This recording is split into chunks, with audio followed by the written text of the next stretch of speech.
Quando exatamente regressarão? Esta não é uma questão sussurrada por fanáticos ou visionários isolados. É uma interrogação que nasce da poeira de arquivos milenares, formulada por aqueles que decifraram as marcas gravadas na argila há quase 5.000 anos e nelas descobriram algo que desafia todos os manuais de história. As tábuas cuneiformes sumérias não são mitologia, no sentido convencional do termo. São os livros de contas de uma civilização perdida, os decretos dos seus reis, os meticulosos registros astronômicos que mapeavam os céus noturnos. E, entre estes registros pragmáticos, encontram-se relatos de seres que os sumérios chamavam de Anunnaki, aqueles que desceram dos céus à terra. Um fio condutor atravessa estas narrativas ancestrais, repetido com uma clareza desconcertante. Eles partiram, mas prometeram regressar. Fomos ensinados a ver a mitologia suméria como um conjunto de lendas poéticas, uma tentativa de povos primitivos para divinizar as forças da natureza. Mas em 1976, o orientalista e linguista Zecharia Sitchin publicou O 12º Planeta, uma obra que propunha uma tradução radicalmente diferente. A sua interpretação desencadeou uma tempestade acadêmica que perdura até hoje. Para uns, um charlatão. Para outros, o homem que ousou fazer as perguntas certas. A nossa investigação não tomará partido. Em vez disso, irá mergulhar nos textos, nos factos e nos argumentos. Analisaremos as tábuas cuneiformes específicas guardadas nos maiores museus do mundo, que descrevem a chegada e a partida dos Anunnaki. Iremos escrutinar os dados astronômicos e os cálculos orbitais que sustentam ou refutam a hipótese do chamado planeta Nibiru. E, por fim, traçaremos os paralelos surpreendentes entre os textos sumérios sobre o regresso dos deuses e as profecias escatológicas de outras grandes civilizações, do Egito à Mesoamérica. Para compreender a magnitude destas alegações, devemos regressar à sua origem. A civilização suméria floresceu no sul da Mesopotâmia, no território do atual Iraque, por volta do 4º milênio a.C. Cidades como Ur, Uruk e Eridu foram os primeiros grandes centros urbanos da história conhecida. Foram os sumérios que inventaram a escrita cuneiforme, que criaram os primeiros códigos de leis e que nos legaram o sistema sexagesimal que ainda hoje rege o nosso tempo.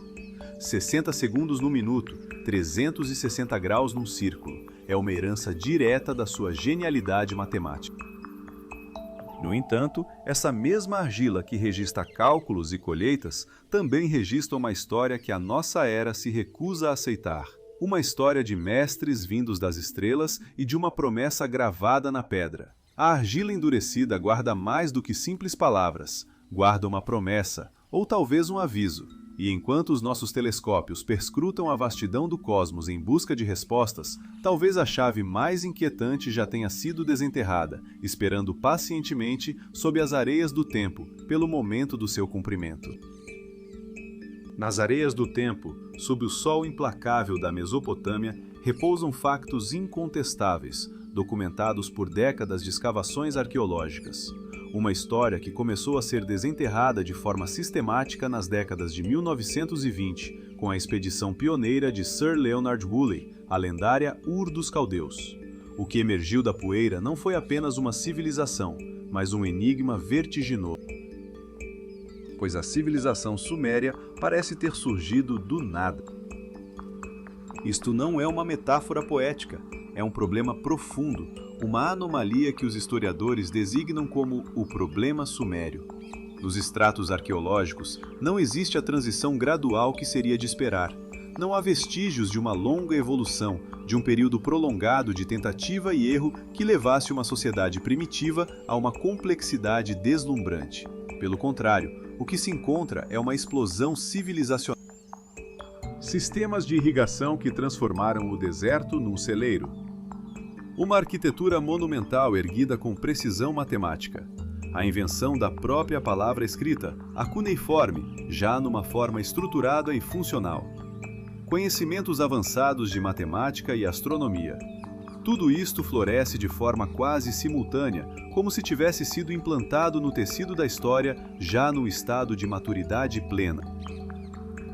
O célebre sumerólogo Samuel Noah Kramer, professor da Universidade da Pensilvânia e autor da obra seminal A História Começa na Suméria, publicada em 1956, foi um dos primeiros a apontar diretamente para esta anomalia. Sem recorrer a explicações sobrenaturais, Kramer admitiu com honestidade intelectual que a ciência não possuía um quadro completo de como esta transição abrupta pôde ter ocorrido. E é aqui que a narrativa convencional começa a fraturar-se, dando lugar a uma perspectiva muito mais desconcertante. Os próprios sumérios explicaram as suas origens de uma forma radicalmente diferente da dos historiadores modernos. De acordo com seus próprios textos milenares, a civilização não foi uma sua invenção, mas um presente, um conhecimento trazido por seres que desceram dos céus. Não se tratava de divindades etéreas ou forças da natureza abstratas. Eram personagens concretas, com nomes, hierarquias, conflitos familiares e capacidades tecnológicas que os sumérios descreveram com uma minúcia quase de engenharia.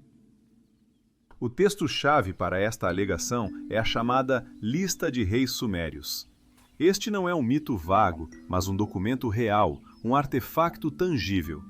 A sua versão mais completa e famosa é o Prisma de Weld Blundell, descoberto durante escavações em Larsa no ano de 1922 por uma expedição da Universidade de Oxford. Hoje, repousa no Museu Ashmolean, em Oxford, sob o número de catálogo WB444. É um prisma de argila com cerca de 20 centímetros de altura, cujas 4 faces estão cobertas por inscrições cuneiformes que listam os soberanos das cidades-estado da Suméria. O que torna este documento único é a forma como começa. A lista não se inicia com reis humanos. Abre com uma frase que desafia a nossa compreensão da história, aqui na tradução de Thorkild Jacobsen, publicada pela Universidade de Chicago em 1939. Quando a realeza desceu dos céus, a realeza estava em Eridu. Cindo de anos. O primeiro rei, Alulin, governou em Eridu durante 28.800 anos. O segundo, Alalangar, reinou por 36.000 anos. E assim sucessivamente, numa linhagem de longevidade impossível, até a menção de um grande dilúvio. Após essa catástrofe, a lista recomeça, mas os reinados encolhem drasticamente para durações humanas normais. A ciência oficial interpreta estes números astronômicos como hipérboles rituais, uma forma de aritmética simbólica para denotar poder e antiguidade, ou simplesmente como erros acumulados pelos escribas ao longo dos séculos. É uma posição racional, sustentada por argumentos sólidos. Contudo, uma outra leitura foi proposta por Zecharia Sitchin. Na sua controversa interpretação, estes números não seriam fantasia. Seriam, sim, registros literais da presença dos Anunnaki na Terra, medidos não em anos terrestres, mas em chars, os ciclos orbitais do seu planeta de origem, Nibiru. Assim, ficamos perante um abismo. De um lado, a explicação lógica, mas incompleta, da ciência. Do outro, o testemunho direto de um povo que nos fala de reis celestiais e eras de ouro perdidas. A verdade, talvez, não resida numa única resposta, mas na própria persistência da pergunta. Entre o pó do deserto e o silêncio das estrelas, a saga da Suméria continua a desafiar-nos, forçando-nos a questionar não apenas de onde viemos, mas o que significa, fundamentalmente, a aurora da civilização. Nas profundezas do tempo, para além da nossa compreensão mortal, encontra-se uma medida de tempo diferente, um ciclo cósmico vasto e lento. Um único ano, cuja duração equivale a aproximadamente 3.600 dos nossos. Um char na antiga língua suméria. Um ano no lendário planeta Nibiru. Nesta escala monumental, a história assume uma nova dimensão. O reinado de Alulin, o primeiro rei antediluviano de Eridu, listado como tendo durado 28.800 anos terrestres, transforma-se subitamente. Deixa de ser uma impossibilidade mítica para se tornar algo estranhamente plausível. 8 chars. 8 anos, segundo o calendário nibiruano. É preciso, no entanto, caminhar com cautela por este território. Esta interpretação popularizada por Zecharia Sitchin, não encontra eco nos corredores da academia. A esmagadora maioria dos assiriólogos e especialistas em textos cuneiformes considera as traduções de Sitchin como fundamentalmente equivocadas, ou talvez intencionalmente distorcidas para servir uma narrativa pré-concebida. Entre os críticos mais rigorosos encontra-se Michael Heiser, um semitólogo cuja obra, no início dos anos 2000, dissecou meticulosamente as afirmações de Sitchin. Heiser apontou erros linguísticos concretos, desmantelando a base da teoria. Um exemplo fulcral reside na palavra suméria dindir. Sitchin traduziu-a como os justos dos foguetes de fogo, evocando imagens de tecnologia avançada. Heiser, contudo, demonstra que dindir é um determinativo padrão, um sinal cuneiforme que precede o nome de uma divindade, significando simplesmente Deus ou divindade, sem qualquer conotação com engenharia aeroespacial. A honestidade intelectual exige que ambas as perspectivas sejam apresentadas. A busca pela verdade é mais crucial do que a procura pela sensação. Mas é aqui que o mistério se adensa. Mesmo que se descartem por completo as interpretações de Sitchin, os textos originais permanecem. Artefactos de argila, catalogados, estudados e guardados em museus, gravados com descrições que desafiam uma explicação simplista dentro do quadro da mitologia convencional.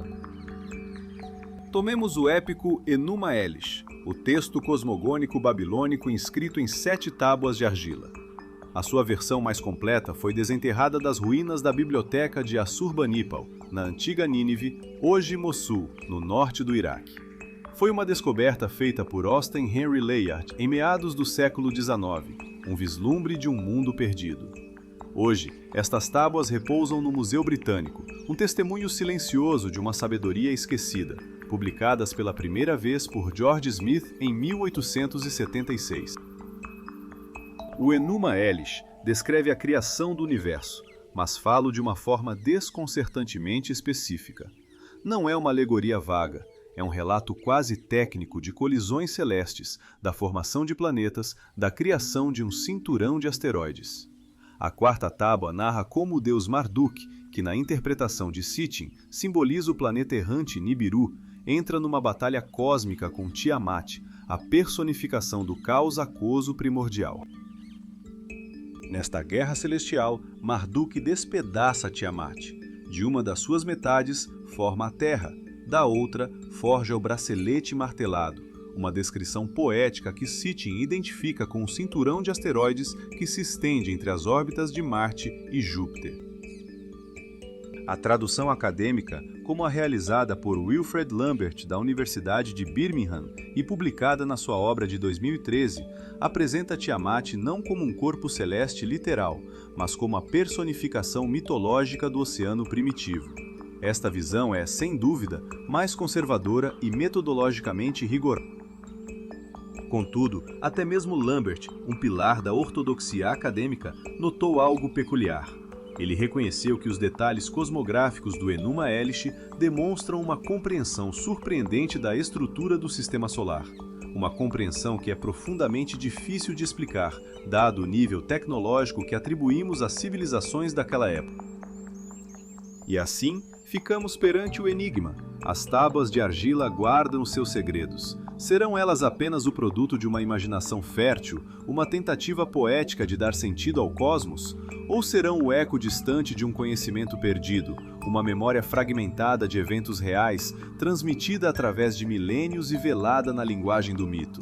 Talvez, nestas histórias antigas, não estejamos a ouvir apenas as fantasias dos nossos antepassados, mas sim os ecos de um universo que eles, de alguma forma inexplicável, compreendem.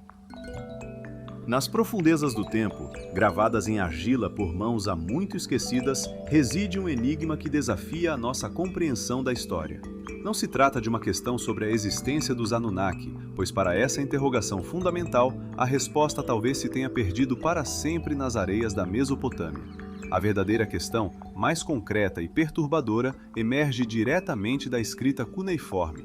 O que dizem exatamente os textos sumérios sobre a partida destes seres divinos e, mais importante, sobre o seu prometido regresso? Os registros são surpreendentemente claros e consistentes. No vasto corpo da literatura suméria, existe um gênero inteiro de textos conhecidos como lamentos. São elegias poéticas que não descrevem apenas a queda de grandes cidades, mas também o abandono deliberado por parte dos seus deuses padroeiros. Entre os mais célebres encontram-se o Lamento por Ur e o Lamento por Sumer e Ur.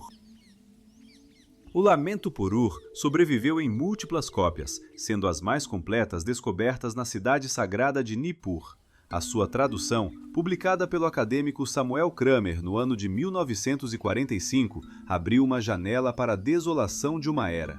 No texto, a deusa Ningal chora a ruína da sua amada cidade, Ur, descrevendo com uma dor palpável como os deuses se retiraram dos seus próprios templos.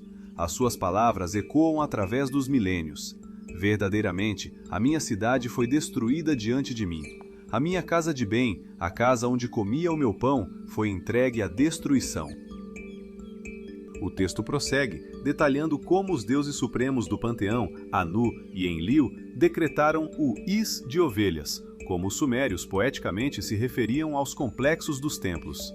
Mas, e este é o ponto fulcral, as tábuas não afirmam que os deuses desapareceram para sempre. Elas afirmam que eles partiram, uma partida temporária acompanhada da promessa de um regresso quando um momento específico chegar. De um lamento coletivo, as tábuas levam-nos a um testemunho singular e ainda mais explícito. Um texto conhecido como a Profecia de Marduk, uma tábua acadiana descoberta entre as ruínas de Assur e Nínive e publicada por Rachel Borger em 1971. Aqui, a narrativa é contada na primeira pessoa. É o próprio deus Marduk quem fala, descrevendo as suas partidas e regressos cíclicos à Babilônia. Eu sou Marduk, o grande senhor, declara a tábua. Parti para a terra de Hati. Eu questionei o destino de Babilônia. Da terra de Hati, eu regressei. Este não é um texto obscuro, é um artefacto autêntico, catalogado no Museu Britânico sob a designação K2158, juntamente com fragmentos duplicados. Marduk prossegue, enumerando vários ciclos de ausência e retorno, cada um deles explicitamente ligado a eventos astronômicos específicos, como se a sua presença na Terra fosse governada por um relógio cósmico. O que é verdadeiramente espantoso é que Marduk não se limita a descrever o passado. Ele projeta a sua voz para o futuro. Um rei que se erguerá, restaurará o meu templo. Ele me devolverá a minha morada. Ele tirará a Babilônia da sua aflição. Isto é, em essência, uma profecia de regresso. Para a maioria dos assiriólogos, a interpretação é puramente política. Um texto de propaganda destinado a legitimar um futuro governante que restauraria a glória de Babilônia. Contudo, uma outra lente de interpretação oferece uma perspectiva radicalmente diferente.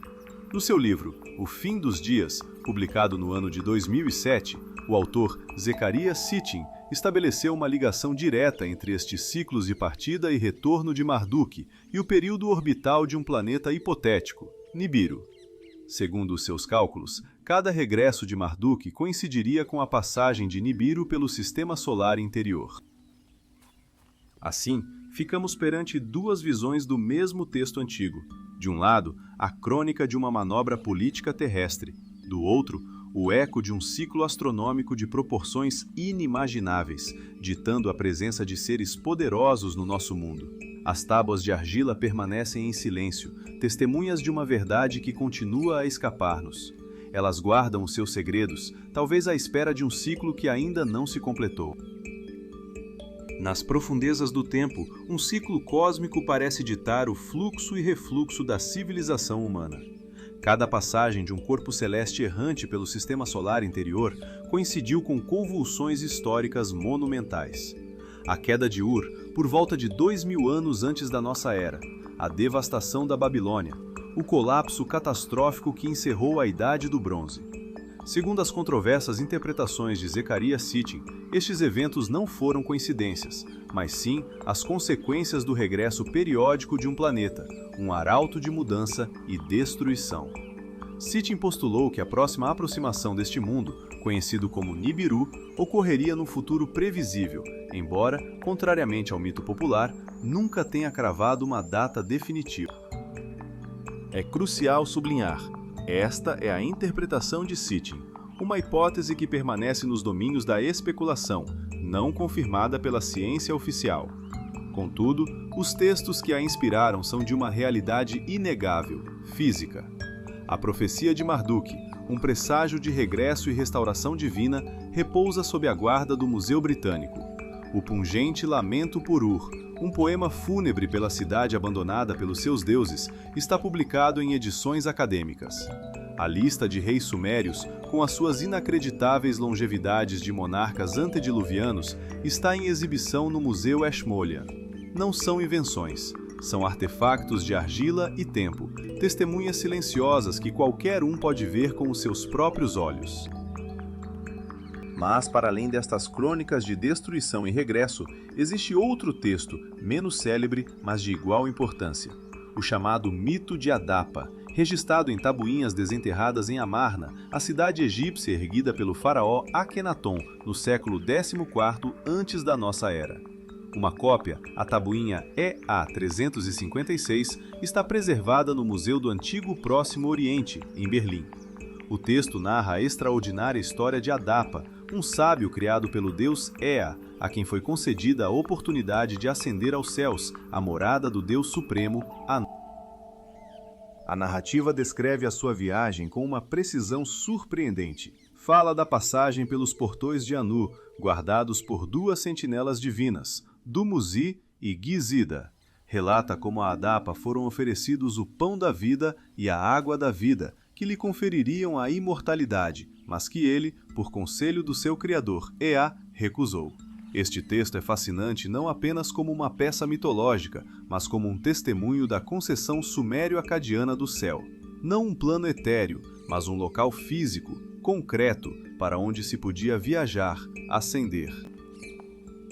Quando reunimos estas peças, a lista de reis e os seus governantes imemoriais, o Enuma Elish e a sua cosmografia celestial, o Lamento por Ur e a partida dos deuses, a profecia de Marduk e os seus ciclos de retorno, o mito de Adapa e a sua descrição de uma morada celestial tangível, não vemos mitos dispersos.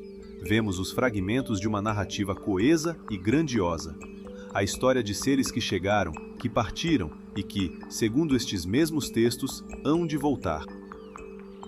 Será esta história a verdade literal? Talvez nunca saibamos, mas sabemos isto. Foi gravada em argila, cozida em fornos ancestrais e permaneceu sepultada sob a terra durante milênios, aguardando que alguém a lesse de novo. E agora, com esta base textual estabelecida, avançamos para o que é, talvez, o aspecto mais controverso e fascinante desta saga. O planeta que, a crer nos textos sumérios, era o mundo natal dos Anunnaki, o mundo conhecido como Nibiru. E o que a astronomia moderna tem a dizer sobre ele? Porque é aqui que o passado e o presente colidem de forma inesperada. A astronomia contemporânea, ao que parece, começou a procurar precisamente aquilo que os sumérios descreveram, simplesmente sob um nome diferente. No ano de 2016, Konstantin Batygin e Michael Brown, astrofísicos do Instituto de Tecnologia da Califórnia, publicaram um estudo que abalou a comunidade científica. Uma convergência surpreendente entre o mito antigo e a fronteira da ciência, onde os ecos de uma história com milhares de anos ressoam nos corredores do conhecimento moderno, desafiando a nossa compreensão do cosmos e do nosso próprio lugar nele. Nas profundezas geladas do nosso sistema solar, para lá da órbita de Neptuno, onde a luz do Sol é apenas uma estrela brilhante entre muitas, as leis da gravidade contam uma história silenciosa. Durante anos, os astrônomos observaram anomalias subtis, perturbações na dança orbital de pequenos mundos gelados. Foi no prestigiado The Astronomical Journal que a hipótese tomou forma, emergindo da fria linguagem da matemática para assombrar a nossa conceção do cosmos familiar. Dois cientistas, Konstantin Batygin e Michael Brown, propuseram a existência de um gigante invisível, um nono planeta que molda o destino dos corpos mais distantes do nosso sistema. Eles chamaram-lhe Planeta 9. Os seus cálculos, baseados não em observação direta, mas no puxão gravitacional que este mundo fantasma exerce sobre os seus vizinhos, pintam o retrato de um corpo verdadeiramente colossal, uma massa estimada entre 5 a 10 vezes a da Terra. Um viajante solitário numa jornada épica, percorrendo uma órbita elíptica tão vasta que um único ano neste mundo duraria entre 10.000 e 20.000 anos terrestres. No seu ponto mais próximo do Sol, o periélio, ele aproxima-se a uma distância de 200 unidades astronômicas. No seu ponto mais distante, o afélio, mergulha numa escuridão inimaginável, a talvez 1.200 unidades astronômicas do seu Sol. Uma órbita elíptica radical, um período de revolução colossal, um corpo massivo que se aproxima periodicamente das regiões interiores do Sistema Solar, apenas para recuar novamente para o abismo insondável. A ressonância com o mito antigo é, no mínimo, inquietante. Décadas antes, o autor Zecharia Sitchin, ao interpretar textos sumérios, falou de um planeta chamado Nibiru, o planeta da travessia, usando o plano orbital dos outros planetas. Os números não coincidem com precisão.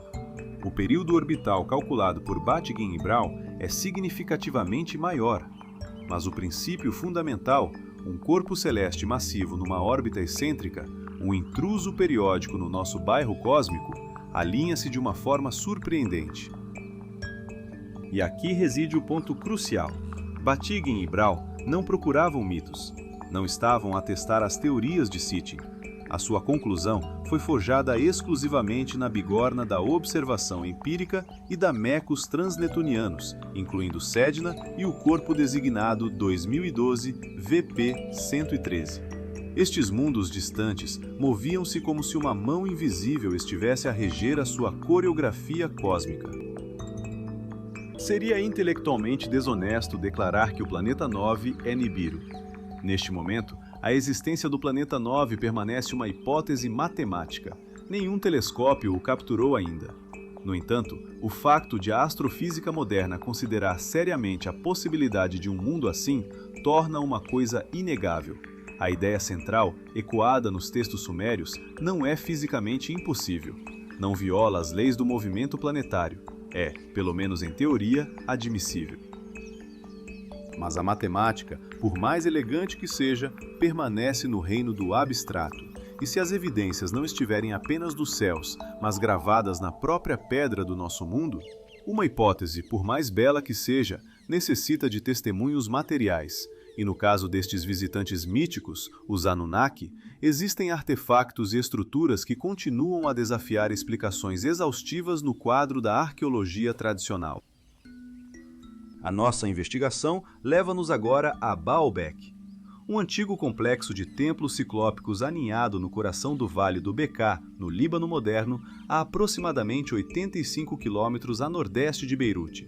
As suas coordenadas: 34 graus de latitude norte, 36 graus de longitude leste.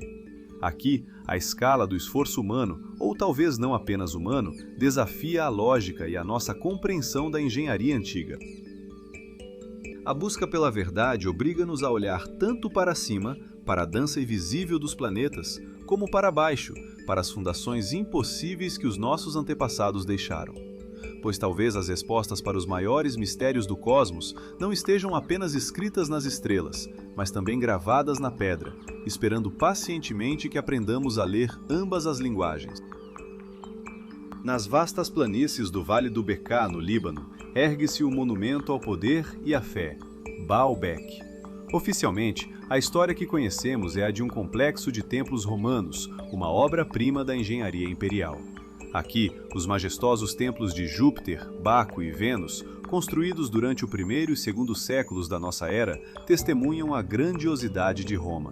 Este é um facto estabelecido, cimentado por décadas de escavações arqueológicas e decifração de inscrições antigas. Contudo, sob a magnificência romana, sob as colunas coríntias e os frisos ornamentados, jaz um mistério muito mais antigo. Uma fundação que não fala latim, uma base que os romanos, com toda a sua perícia, não construíram. Eles edificaram sobre ela, herdando um legado cujas origens se perdem nas brumas do tempo. No coração deste enigma encontra-se a plataforma do Templo de Júpiter. É aqui que repousa o chamado Trilithon, 3 monólitos de pedra calcária dispostos numa linha perfeita. As suas dimensões desafiam a imaginação. Cada bloco mede aproximadamente 19 metros de comprimento, quase 4,5 metros de altura e 3,5 metros de largura. O peso estimado de cada um é de 800 toneladas. 800 toneladas! Um peso que equivale a uma frota de 5 aviões Boeing 747. E estas pedras titânicas não estão simplesmente pousadas no chão. Foram erguidas a uma altura de quase 7 metros e encaixadas com uma precisão tão assombrosa que nem a lâmina de uma faca consegue penetrar as suas juntas. Uma proeza de engenharia que parece pertencer mais à ficção do que à história. Mas o enigma não termina aqui. A apenas 800 metros de distância, na antiga pedreira, o mistério aprofunda-se. Ali jaz a famosa Hajar al-Hibla, a Pedra da Mulher Grávida. Um colosso ainda maior, com 21,5 metros de comprimento e um peso estimado em 1.200 toneladas, abandonado, como se o seu transporte tivesse sido interrompido por um evento cataclísmico. E como se isso não bastasse, no ano de 2014, uma expedição do Instituto Arqueológico Alemão, liderada por Jeanine Abdul Masih, descobriu ao lado dela um bloco ainda mais colossal. As suas medidas são de proporções míticas. O seu peso é calculado em 1.650 toneladas. É, até hoje, a maior pedra trabalhada pela mão humana de que há conhecimento. A questão que ecoa através dos milênios é devastadoramente simples. Como? Como foram estes blocos inimagináveis extraídos, transportados por quase 1 quilômetro e depois elevados e posicionados com precisão milimétrica? Nenhuma tecnologia de construção romana conhecida poderia sequer começar a mover tais pesos.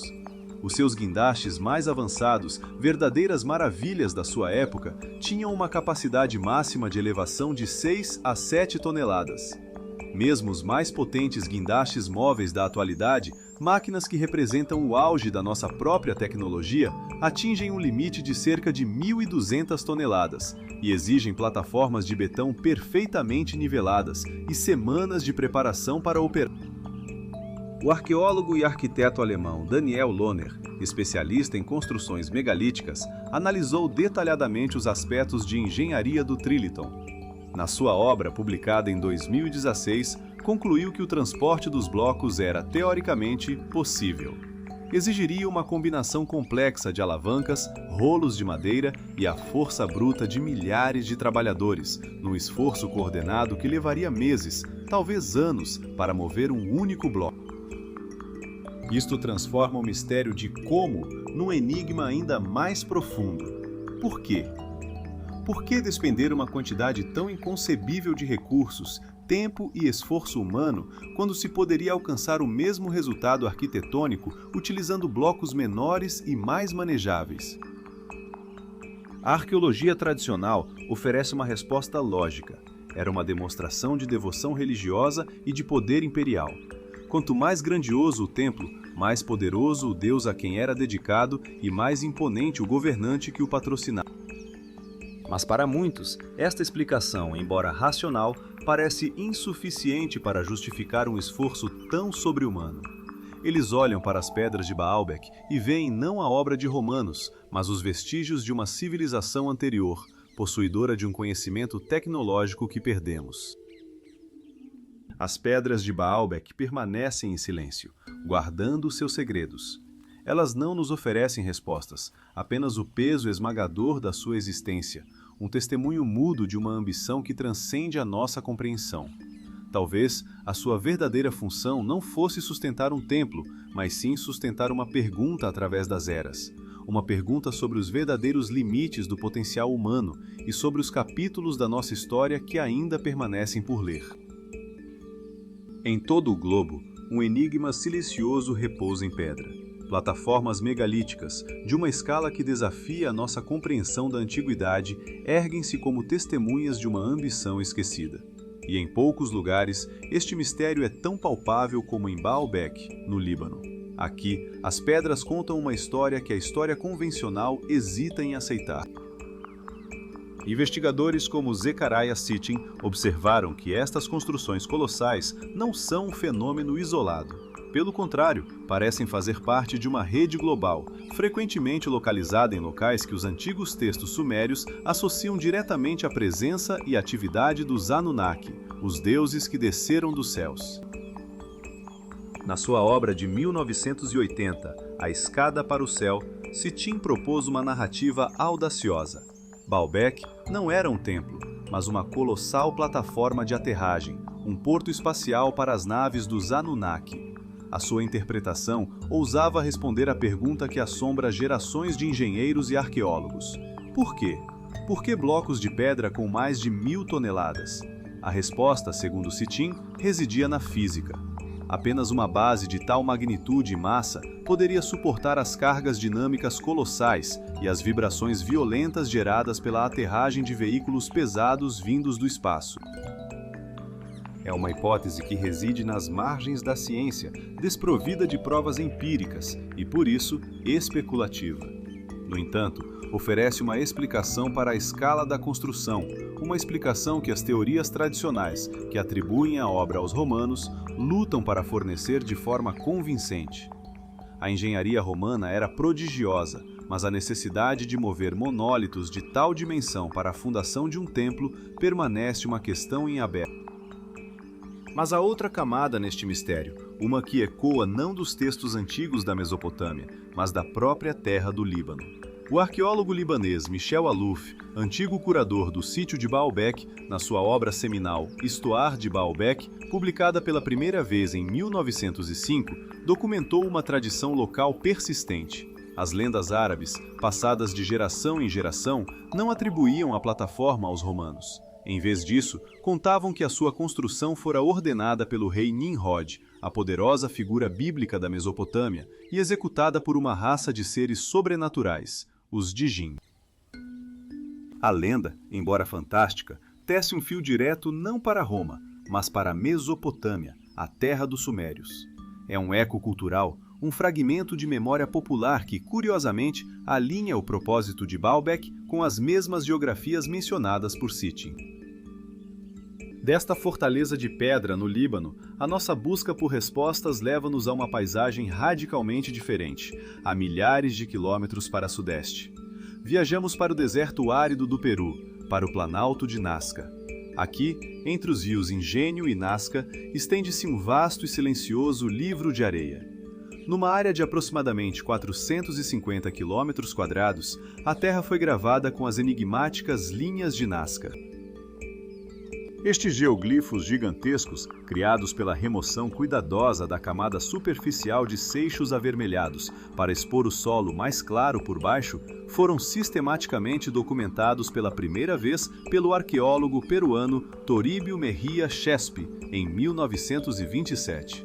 Contudo, foi o trabalho incansável da matemática e arqueóloga alemã Maria Reich que os trouxe para a consciência mundial. De 1946 a 1998, ela dedicou a sua vida a medir, mapear e proteger estas marcas frágeis no deserto. Entre as figuras, encontramos representações estilizadas da vida. Um beija-flor com 93 metros de comprimento, uma aranha de 46 metros, um côndor cujas asas se estendem por 134 metros. Mas estas imagens icônicas são apenas uma pequena fração do todo. A esmagadora maioria dos geoglifos são linhas retilíneas, traçadas com uma precisão desconcertante, que se prolongam por quilômetros, atravessando terrenos irregulares sem desvio. Algumas terminam abruptamente no meio do nada, outras convergem em complexos centros radiais. O aspecto mais crucial deste fenômeno é uma questão de perspectiva. Do solo, estas criações são praticamente invisíveis, parecendo não mais do que sulcos ou caminhos pouco profundos. A sua forma, a sua intenção e a sua escala monumental só se revelam do céu. Um espetáculo concebido não para olhos humanos no solo, mas para um observador posicionado nas alturas.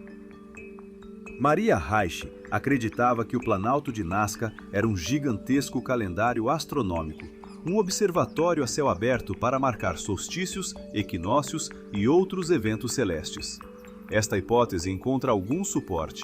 Algumas linhas, de facto, alinham-se com posições astronômicas significativas, mas a maioria permanece muda, não apontando para nenhuma estrela ou evento conhecido, desafiando uma explicação singular.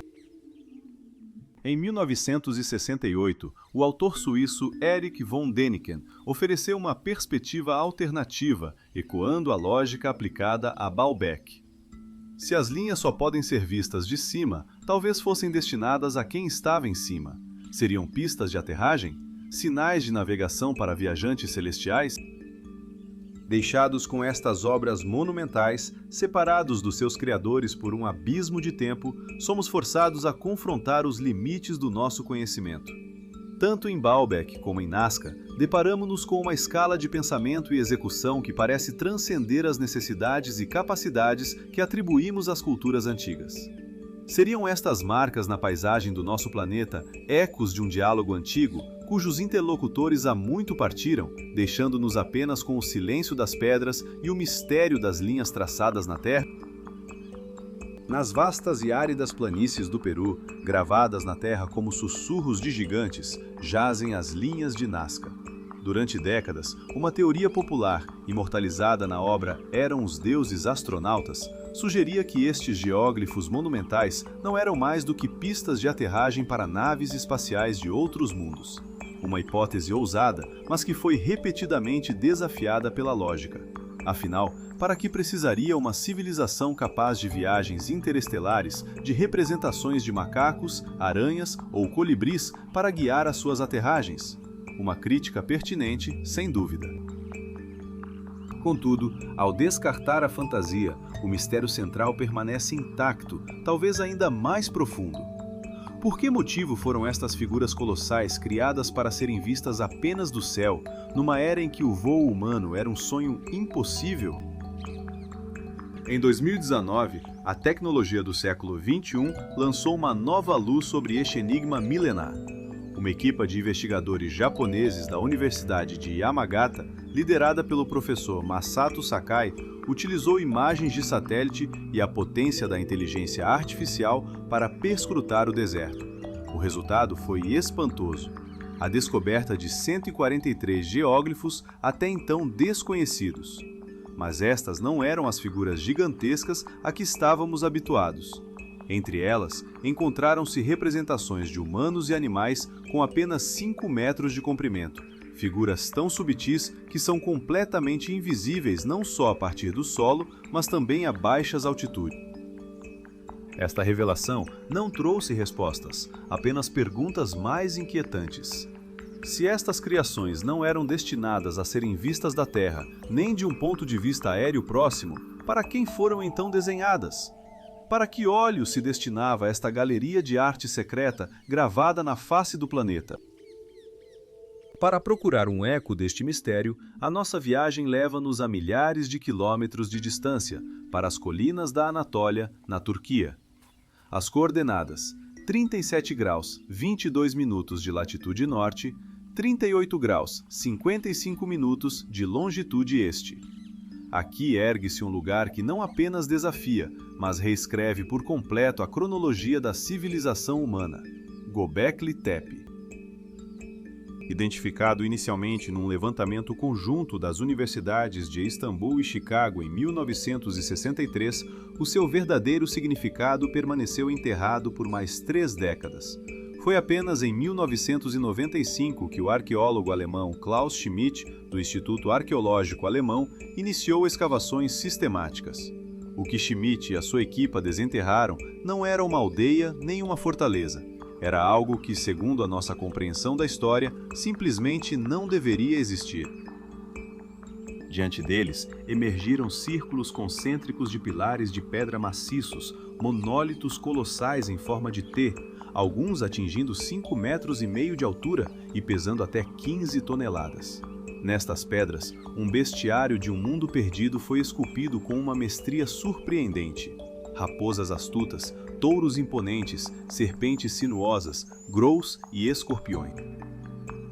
A datação por radiocarbono, realizada no laboratório da Universidade de Heidelberg, revelou uma verdade que abalou os alicerces da arqueologia. O complexo foi construído por volta do 10º milênio antes da Era Comum, há cerca de 12.000 anos. 12.000 anos. São 7.000 anos antes de as pedras de Stonehenge serem erguidas. 6.000 anos antes dos primeiros assentamentos sumérios darem origem à civilização na Mesopotâmia. 5.000 anos antes da construção das grandes pirâmides do Egito. E aqui reside o paradoxo que desafia a lógica. Foi construído por caçadores-recoletores. Uma sociedade que, segundo o modelo tradicional, não possuía cidades, nem escrita, nem agricultura, nem a organização social ou a tecnologia de cantaria necessárias para tal feito monumental. Klaus Schmidt, até a sua morte em 2014, defendeu uma teoria que invertia tudo o que pensávamos saber. A sua frase tornou-se célebre: primeiro veio o templo, depois a cidade. Isto sugere que a religião organizada, ou pelo menos um comportamento ritualístico complexo e comunitário, não foi um subproduto da vida sedentária e da agricultura. Pelo contrário, foi o ímpeto para se reunir, para construir, para colaborar, que acabou por dar origem à própria civilização. A necessidade de alimentar as multidões que construíram e frequentaram Göbekli Tepe pode ter sido o catalisador para a Revolução Agrícola. Mas o último ato da história de Göbekli Tepe é talvez o mais desconcertante. Após séculos de uso, este vasto complexo não foi abandonado ao tempo. Foi intencionalmente e meticulosamente sepultado. Os seus criadores, ou talvez os seus descendentes, encheram os recintos com terra e detritos, enterrando seus magníficos pilares e preservando-os para um futuro distante que mal podiam imaginar. De Nazca a Göbekli Tepe, de figuras visíveis apenas do céu a templos deliberadamente escondidos sob a terra, ergue-se uma questão universal. Estas não são apenas relíquias do passado, são mensagens silenciosas que atravessam milênios, mensagens cujo propósito nos escapa. Talvez estejamos a fazer as perguntas erradas.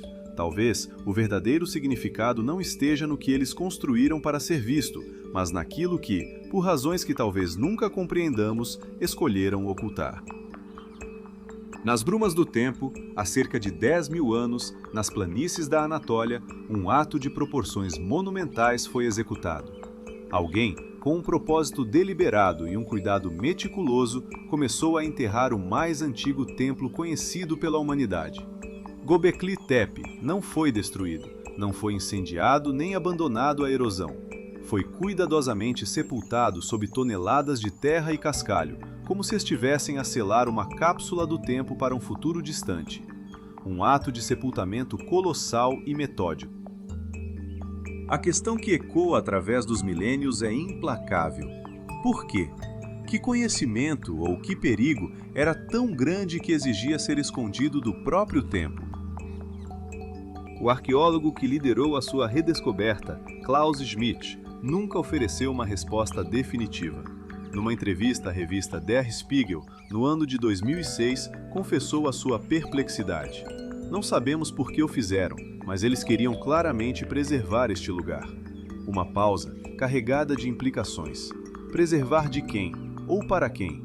É neste ponto que a história se cruza com a mitologia e as linhas entre o facto e a lenda começam a esbater-se.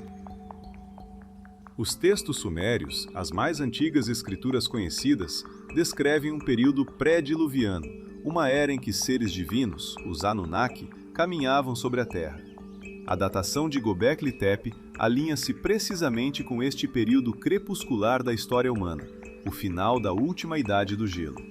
Um tempo de convulsão climática catastrófica, quando o nível global dos oceanos subiu mais de 120 metros, um evento que os sumérios e inúmeras outras culturas recordariam para sempre como o Grande Dilúvio. Uma mera coincidência? Talvez, mas à medida que as peças se acumulam, o padrão torna-se difícil de ignorar. Se as pedras de Gobekli Tepe sussurram um segredo enterrado, outros artefactos parecem gritar uma mensagem através dos milênios. Entre eles, um pequeno cilindro de pedra conhecido como VA-243, guardado no Museu do Antigo Oriente Próximo, em Berlim. Este selo acadiano, datado do século 23 antes da nossa era, capturou a atenção do investigador Zecharia Sitchin, devido a um detalhe enigmático gravado no seu canto superior esquerdo. Ali, esculpida na pedra, está uma estrela, orbitada por 11 corpos celestes de vários tamanhos. Para Sitchin, a imagem era inequívoca, um mapa do nosso sistema solar, completo. Não apenas os planetas conhecidos na antiguidade, mas todos eles, incluindo um 12º corpo celestial, que ele identificou como Nibiru. Segundo a sua interpretação, os sumérios possuíam um conhecimento astronômico que superava em muito o nosso, milênios antes da sua redescoberta. Eles conheciam Urano, descoberto por William Herschel apenas em 1781. Conheciam Neptuno, identificado em 1846. E conheciam Plutão, avistado pela primeira vez em 1930. Contudo, a comunidade acadêmica oferece uma interpretação radicalmente diferente. Críticos como Michael Heiser argumentam que o símbolo central no selo não possui os raios característicos das representações sumérias do Sol. As 11 esferas que o rodeiam poderiam ser meramente decorativas, estrelas ou símbolos astrais sem correspondência planetária direta. A assirióloga Elisabeth von Vogt, da Universidade de Munique, num trabalho de 2002, reforçou este ceticismo, notando que não existem outros exemplos na vasta iconografia suméria que representem o sistema solar desta forma. A cena, argumenta ela, é muito mais provável que seja de natureza mitológica, representando uma divindade associada a um conjunto de estrelas simbólica. O mesmo selo de argila, a mesma pedra esculpida, dois universos de significado. De um lado, a prova de um conhecimento perdido e de uma história esquecida. Do outro, um exemplo de simbolismo religioso mal interpretado. A diferença reside inteiramente na perspectiva, na lente através da qual olhamos para o passado. E talvez seja aqui que reside a maior complexidade deste enigma. As mesmas pedras, as mesmas tábuas de argila, as mesmas imagens ancestrais contam histórias diferentes, dependendo das perguntas que lhes fazemos. Cada artefacto torna-se um espelho, refletindo não apenas o passado, mas as nossas próprias perguntas, os nossos próprios medos e as nossas próprias esperanças sobre quem somos e de onde viemos. A verdade, talvez, não seja uma resposta final a ser desenterrada, mas um diálogo eterno entre o presente e um passado que se recusa a permanecer em silêncio. Mas existe um terceiro estrato de evidência, talvez o mais irrefutável de todos: a geologia. Uma ciência que não acredita em mitos nem se ocupa de interpretações. Uma disciplina que mede, data e registra factos gravados na própria rocha. A sua linguagem não é a da metáfora, mas a do isótopo e do sedimento. E a história que a geologia nos conta ecoa de forma assombrosa os textos sumérios sobre uma catástrofe, sobre uma partida e, potencialmente, sobre a natureza cíclica do tempo. No ano de 2007, um grupo de cientistas conhecido como a Equipa da Hipótese do Impacto do Dryas Recente, liderado por Richard Firestone, do Laboratório Nacional Lawrence Berkeley, publicou um artigo na prestigiada revista Proceedings of the National Academy of Sciences. Nele, apresentavam provas de que, há aproximadamente 12.800 anos, no início de um período conhecido como o Dryas Recente, a Terra fora palco de uma colisão violenta com fragmentos de um cometa ou de um grande corpo cósmico. As provas residiam numa fina camada escura, um tapete negro encontrado em múltiplos locais, enriquecido com nanodiamantes, altas concentrações de irídio, um elemento raro na crosta terrestre, mas comum em asteroides, e esférulas de carbono. Uma assinatura inconfundível de um impacto extraterrestre, espalhada pela América do Norte, Europa e Médio Oriente. Esta camada coincide de forma precisa com o início do Dryas Recente, um período de arrefecimento global abrupto que durou cerca de 1.200 anos. foi um cataclismo climático que precipitou a extinção da megafauna na América do Norte, varrendo do mapa criaturas como os mamutes e os tigres dentes de sabre. Assinalou o desaparecimento súbito da cultura Clovis, uma das primeiras civilizações do continente. E desencadeou uma subida catastrófica do nível dos oceanos, redesenhando os litorais do mundo. Em 2018, a hipótese recebeu um apoio poderoso. Uma equipe internacional sob a liderança de Martin Seagate do Imperial College London revelou a descoberta de uma imensa cicatriz sob o manto de gelo da Groenlândia, a cratera de Hiawatha. Com 31 quilômetros de diâmetro, a sua dimensão era compatível com o impacto proposto por Firestone. A sua existência foi confirmada através de sondagens por radar, uma tecnologia que permitiu perscrutar através de quilômetros de gelo, e a sua descrição foi publicada na revista Science Advances. Embora a datação exata da cratera ainda seja objeto de debate na comunidade científica, a sua morfologia e localização oferecem um candidato plausível para a ferida deixada pelo evento que deu início ao Drias recente. 12.800 anos atrás. A Era de Göbekli Tepe. O tempo que os textos sumérios descrevem como a Era do Grande Dilúvio, o momento em que, se aceitarmos a cronologia suméria, os Anunnaki teriam abandonado a Terra. E é aqui que a matemática se torna intrigante. Se considerarmos o período orbital de 3.600 anos para Nibiru proposto por Sitchin e recuarmos a partir da catástrofe do Drias recente a 12.800 anos, obtemos aproximadamente 3,5 ciclos orbitais completos. Isto implicaria que a última aproximação de Nibiru, se alguma vez ocorreu, teria acontecido por volta do século 7 ou 6 antes da nossa era.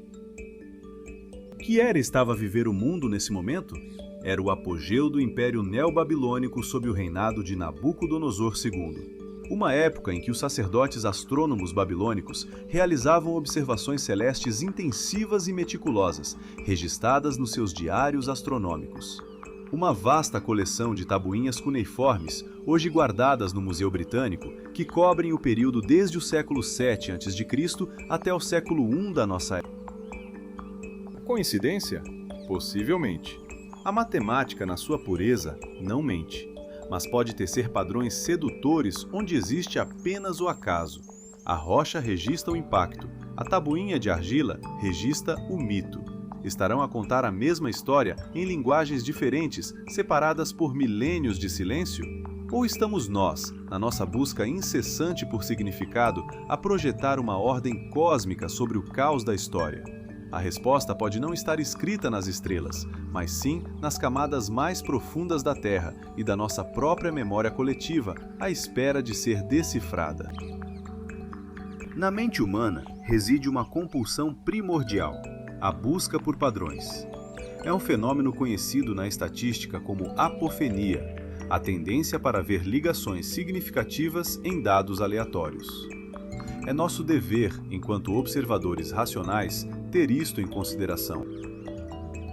Mas existe um outro dever, igualmente imperativo: o dever de considerar que, por vezes, os padrões não são uma ilusão.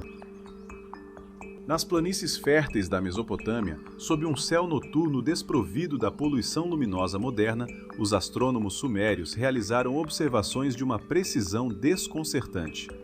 Eles calcularam um dos mais subtis e longos movimentos da Terra, a precessão dos equinócios.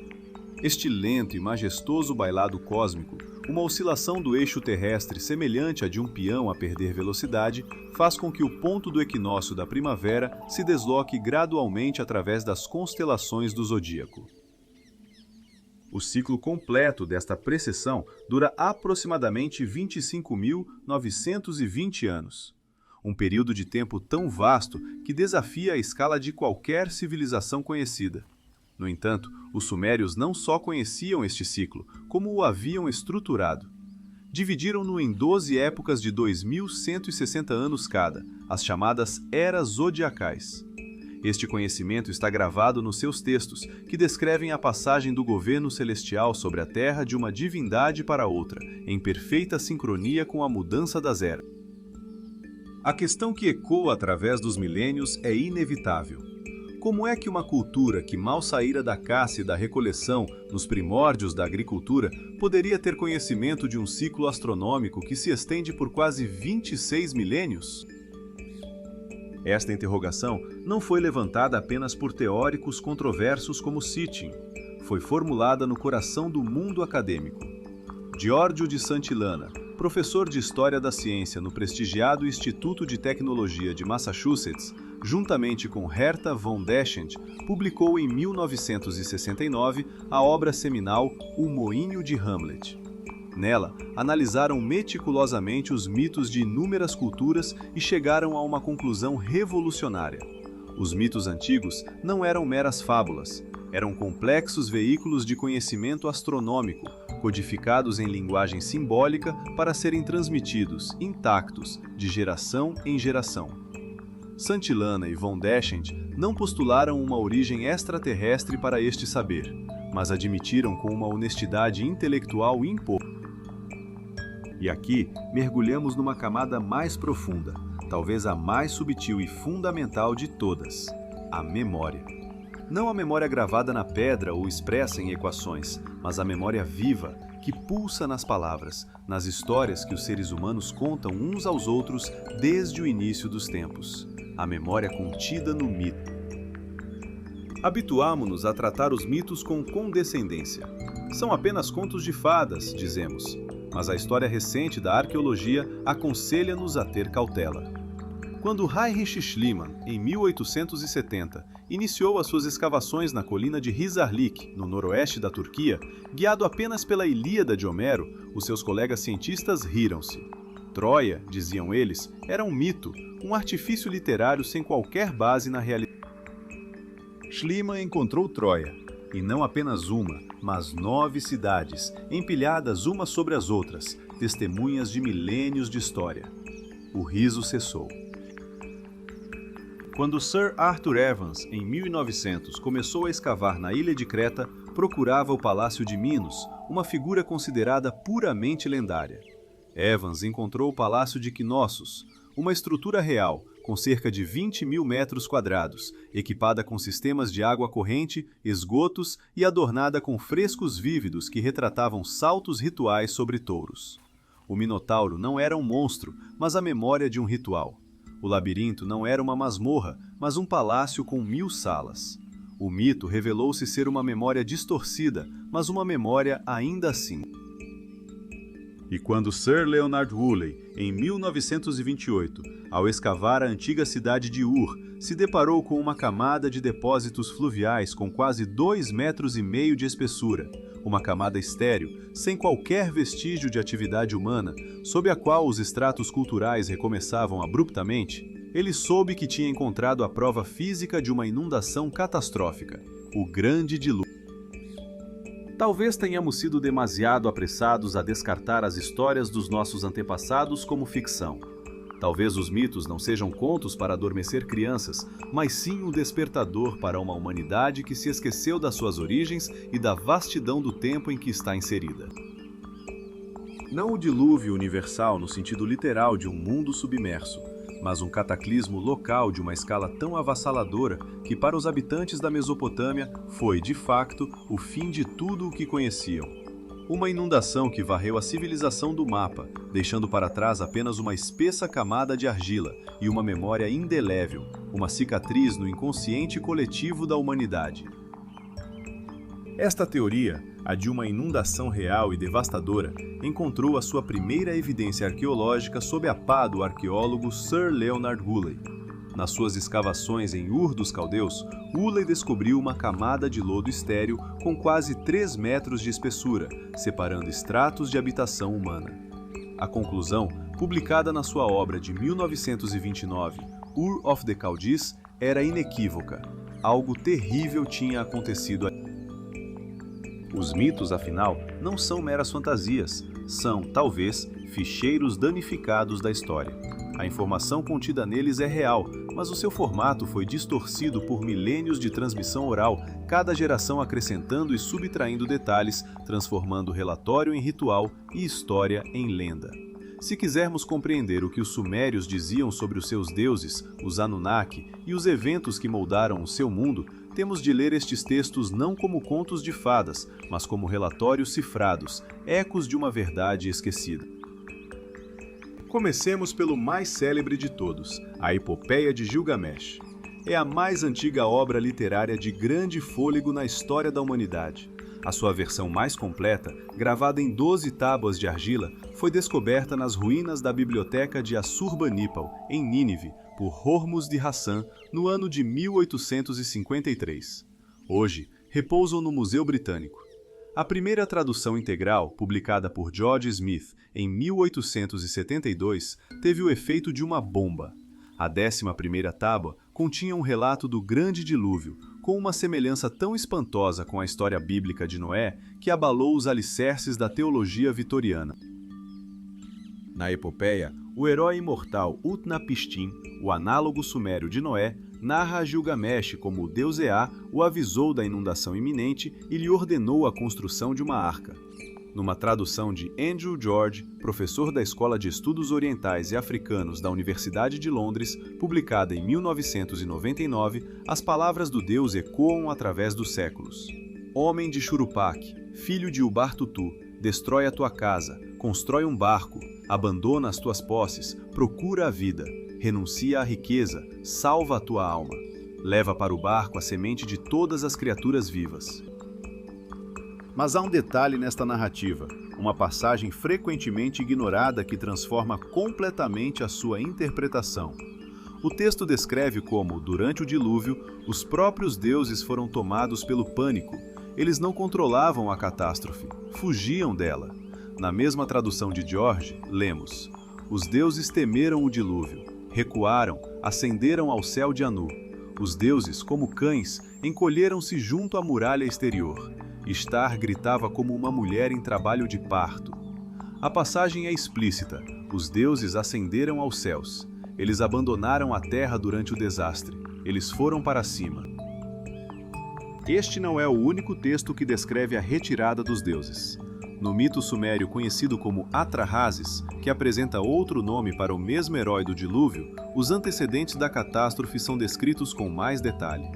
A versão mais completa deste texto provém de tábuas da antiga Babilônia, datadas de aproximadamente 1700 antes da nossa era, registradas por um escriba chamado Kuaya. O exemplar principal, uma amálgama de fragmentos, está catalogado no Museu Britânico sob o número BM 78-1941. O texto foi publicado por Wilfred Lambert e Alan Millard em 1969.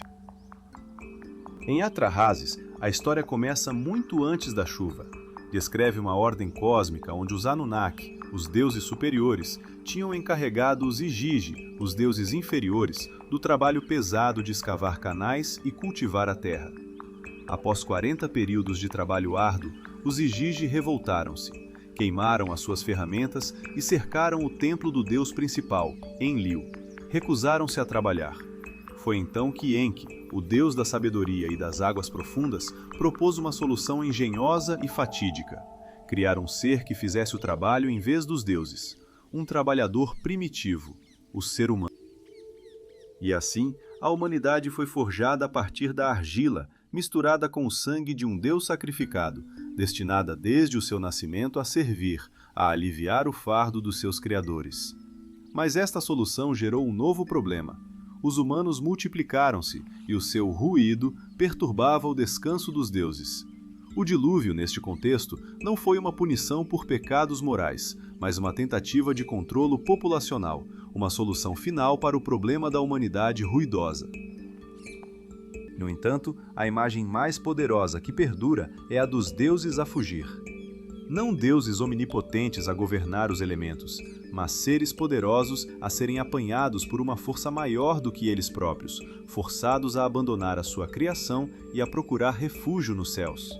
Se os mitos são de facto ecos de eventos reais, que evento poderia ter sido tão terrível a ponto de forçar os próprios deuses a fugir do planeta? A questão permanece, gravada na argila cozida, um testemunho silencioso de que a nossa história mais antiga pode ser muito mais estranha e complexa do que alguma vez imaginamos. Somos os descendentes dos sobreviventes de um mundo que os seus próprios criadores abandonaram à fúria das águas. Nas tabuinhas de argila cozida, sobrevivendo ao pó de milênios, encontra-se uma narrativa de criação de uma especificidade desconcertante. Não é um conto de formação acidental, mas um procedimento, um ato de engenharia divina. A deusa Ninto, conhecida também como Mami ou Ninhursag, a Grande Mãe, torna-se a arquiteta da humanidade. O material é humilde, a argila da terra, mas o catalisador é de origem divina e violenta, o sangue de um deus sacrificado, Vei. As próprias palavras do épico de Atrahasis ecoam com uma precisão quase clínica. Da sua carne e do seu sangue, que Ninto misture a argila, para que Deus e homem sejam misturados na argila. O sangue não era apenas um fluido vital, era o portador do temudo Deus, um conceito sumério que encapsula a sua essência, a sua mente, o seu desígnio, o seu plano. Essencialmente, o texto descreve a transferência deliberada de uma matriz inteligente, uma consciência divina, para um novo ser. Para alguns, como o controverso autor Zecharia Sitchin, esta é a descrição inequívoca de engenharia genética, a criação de um híbrido entre os divinos Anunnaki e os hominídeos primitivos que já habitavam a Terra. Esta interpretação, naturalmente, reside no domínio da especulação radical. Contudo, para além de interpretações modernas, o texto em si não é especulativo. É real, está catalogado em museus por todo o mundo e foi meticulosamente traduzido por especialistas acadêmicos. E a sua mensagem é clara e fria. A humanidade foi criada com um propósito. Fomos concebidos como uma força de trabalho para servir os deuses. Não por um ato de amor, não por um capricho de misericórdia, mas para aliviar os deuses do seu próprio labor. Após o grande dilúvio, uma catástrofe que redefiniu o mundo, a relação entre Criador e criatura alterou-se profundamente. Os deuses iniciaram uma longa e gradual retirada. O contato direto tornou-se raro, a sua presença etérea. Alguns ascenderam aos céus, outros permaneceram na terra, mas começaram a delegar o poder, a transferir a autoridade para governantes humanos. A lista de reis sumérios cataloga esta transição com uma clareza arrepiante. Os governantes pré-diluvianos são deuses, com reinados que se estendem por dezenas de milhares de anos, durações que desafiam a nossa compreensão do tempo. Após as águas baixarem, a lista continua com semideuses e, finalmente, com reis mortais. E à medida que a divindade se dilui, os deuses partem, mas para onde? E mais importante, regressarão um dia? A resposta, ou talvez um eco dela, pode residir noutro texto, menos conhecido do grande público, mas de importância crucial. É o ciclo de mitos de Inanna e do Musi, especificamente a descida de Inanna ao submundo. A versão suméria mais completa foi trazida à luz por Samuel Kramer no ano de 1951, a partir de fragmentos de tabuinhas guardadas no Museu da Universidade da Pensilvânia. Neste épico, Inanna, a poderosa deusa do amor e da guerra, desce ao Kur, o mundo dos mortos, governado pela sua temível irmã Ereshkigal. A sua jornada é uma descida através de 7 portais. Em cada um, é forçada a despojar-se de uma peça de vestuário ou de uma joia, símbolos do seu poder e da sua autoridade divina. Nua e impotente, ela morre no submundo. Contudo, a sua história não termina aí. Ela regressa à vida, mas com uma condição: deve encontrar um substituto para ocupar o seu lugar no reino das sombras. A sua escolha recai, tragicamente, sobre o seu amado Dumuzi. À primeira vista, este é um arquétipo mitológico clássico, a morte e ressurreição de uma divindade, um reflexo do ciclo da natureza, da morte do inverno e do renascimento da primavera. É assim que a maioria dos especialistas, incluindo o próprio Kramer, o interpreta. Mas por baixo desta interpretação sazonal esconde-se um padrão, uma estrutura fundamental. Uma descida através de 7 níveis, uma morte temporária, uma ressurreição e um regresso. É um padrão cíclico. Os deuses partem e regressam, desaparecem e reaparecem. Este mesmo padrão ressoa na profecia de Marduk, o deus patrono da Babilônia. Marduk parte e a sua ausência mergulha a cidade no caos. Marduk regressa e a ordem é restaurada. Parte novamente e a catástrofe repete-se.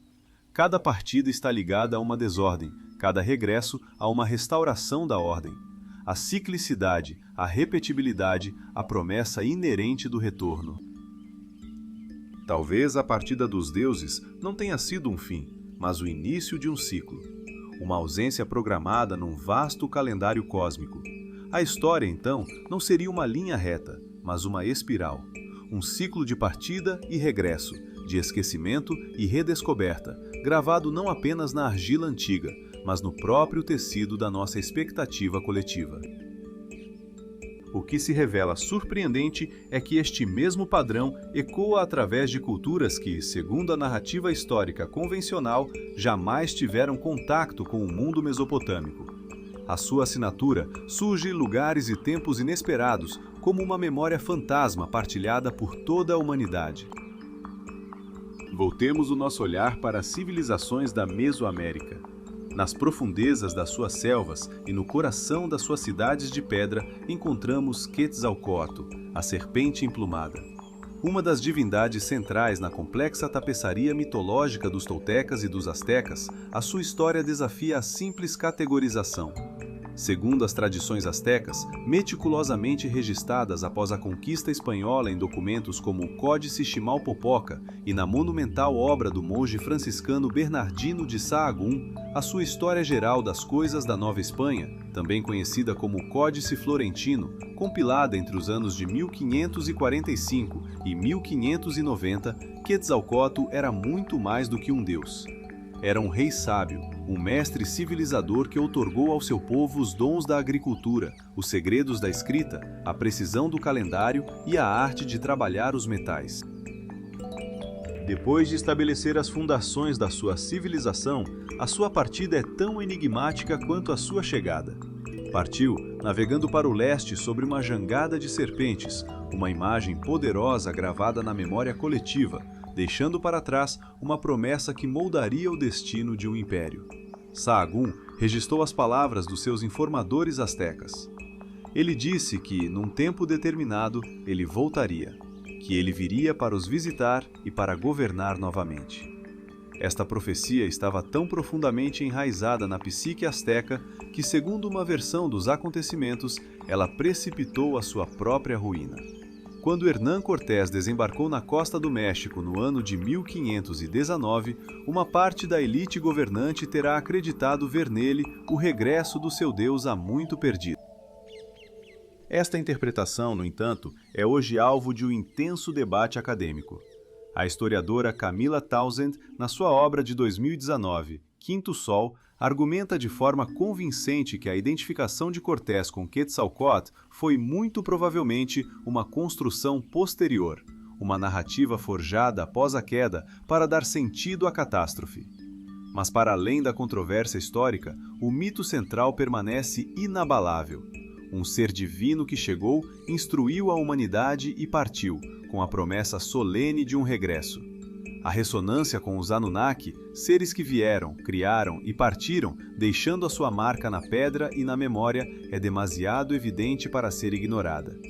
A questão que se impõe não é se o paralelo existe, mas sim qual o seu verdadeiro significado. Deixamos o Novo Mundo para mergulhar nas areias do tempo do Antigo Egito. Aqui encontramos Osíris, o divino faraó do Zep-Tepi, o primeiro templo, uma era mítica em que as fronteiras entre o divino e o mortal eram permeáveis e os deuses caminhavam entre os homens. De acordo com os textos das pirâmides, os mais antigos escritos religiosos do Egito, gravados nas paredes interiores das pirâmides da Quinta e Sexta dinastias em Saqqara, entre os séculos 24 e 22 antes da nossa era, Osíris foi um governante justo, assassinado pelo seu irmão invejoso, Sete. Ressuscitado pela magia da sua esposa Ísis, tornou-se o senhor do submundo. Mas nos textos subsiste uma promessa. No final dos tempos, Osíris regressará para inaugurar uma nova era de justiça. Um outro documento, o Papiro Real de Turim, catalogado sob o número 1874 e conservado no Museu Egípcio de Turim, reforça esta visão de um passado divino. Datado do reinado de Ramsés II, no século 13 a.C., o papiro apresenta uma lista de governantes do Egito, que começa não com faraós humanos, mas com uma longa linhagem de deuses que reinaram durante milhares de anos. A eles sucederam os semideuses. A estrutura é estranhamente familiar. Uma réplica quase perfeita da lista de rei, uma retirada progressiva do divino do palco do mundo. Uma coincidência notável entre duas culturas independentes? Talvez.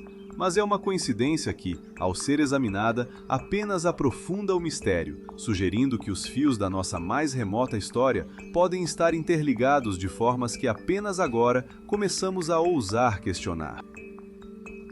Sob o sol implacável do Planalto de Gizé, o monumento silencia os milênios. A grande esfinge, com seu olhar perdido no horizonte, tem sido considerado o guardião silencioso das pirâmides, um produto da quarta dinastia, esculpida por ordem do faraó Quefren. Mas esta certeza, sólida como a própria pedra, começou a ser abalada no final do século XX. Tudo começou com o trabalho do egiptólogo independente John Anthony West. Intrigado por uma anomalia geológica, ele procurou a perícia de Robert Schoch, geólogo e professor da Universidade de Boston. Em 1991, após um estudo minucioso no local, Schoch apresentou uma conclusão que ecoaria como uma heresia científica. As profundas fissuras verticais e os perfis arredondados no corpo da esfinge e nas paredes da vala que a rodeia não eram o resultado de milênios de erosão pelo vento e pela areia do deserto. Eram a assinatura inconfundível da água, de chuvas torrenciais caindo sobre a pedra calcária durante um período imenso. A análise de Schoch era clara. A erosão eólica cria sulcos horizontais, nítidos, como se a pedra fosse cortada por uma lâmina. O que se via em Gizé era diferente, o resultado de água a escorrer pelas paredes durante séculos. A questão que se impunha era devastadora para a cronologia aceite. Quando foi a última vez que o Saara conheceu um clima tão úmido? A resposta da paleoclimatologia aponta para o fim da última idade do gelo, um período que terminou há mais de 10.000 anos. Isto significaria que a esfinge não seria apenas mais antiga do que Quefren, seria mais antiga que as próprias pirâmides, mais antiga que o antigo reino, mais antiga que a própria civilização egípcia como a conhecemos. Em 1992, Schoch apresentou as suas descobertas na reunião anual da Sociedade Geológica da América. A reação da egiptologia ortodoxa foi imediata e feroz. Mark Lehner, uma das maiores autoridades mundiais em Gizé, rejeitou veementemente a teoria. Argumentou que processos geológicos mais recentes, como a subida de águas subterrâneas e o efeito de capilaridade que deposita sais na superfície da pedra, poderiam explicar os padrões de erosão. O debate acendeu-se e até hoje as duas posições permanecem entrincheiradas. Mas se Schoch estiver certo, se a esfinge for um eco de um mundo perdido, então ela não está sozinha. De repente, ela torna-se contemporânea de outro enigma monumental, Göbekli Tepe, na atual Turquia, um complexo de templos megalíticos datado de um período semelhante, construído por caçadores-recoletores que, supostamente, não possuíam tal capacidade. E aqui, os fios começam a convergir. Se existiu uma civilização avançada no final da Idade do Gelo, o que lhe aconteceu? As tradições mais antigas da humanidade parecem sussurrar uma resposta. Os sumérios descreviam uma era pré-diluviana, um tempo em que os deuses caminhavam entre os mortais. Na Índia, a tradição védica fala dos yugas, as grandes eras do mundo. A Satya Yuga, ou a Era da Verdade, foi um tempo de harmonia em que os devas, os seres divinos, viviam entre os homens. Cada yuga termina com um cataclismo, uma purificação antes décimo avatar de Vishnu chegará para restaurar a ordem, um retorno. Este padrão repete-se com uma consistência inquietante. A tradição zoroastriana, registrada no Avesta, cujas partes mais antigas datam do segundo milênio antes da nossa era, fala de Saoshyant, o Salvador que chegará no fim dos tempos para derrotar o mal e ressuscitar os mortos. Na mitologia nórdica, preservada na Edda em prosa, escrita no século XIII, mas baseada em tradições orais milenares, encontramos o Ragnarok, o crepúsculo dos deuses, uma batalha final que consome o mundo em fogo e água. Mas não é o fim. Após a destruição, uma nova terra emerge do mar, 2 humanos sobrevivem para repovoar o mundo, e os deuses renascem. A estrutura é a mesma, ecoando através de culturas e continentes separados por oceanos e milênios. Uma era de ouro com a presença de seres superiores. Uma partida ou retirada. Um cataclismo que redefine o mundo. E a promessa solene de um retorno. Será este, como sugeriu o psicólogo Carl Gustav Jung, um arquétipo universal? Uma estrutura primordial gravada na psique coletiva humana? Uma forma de dar sentido ao caos e à esperança?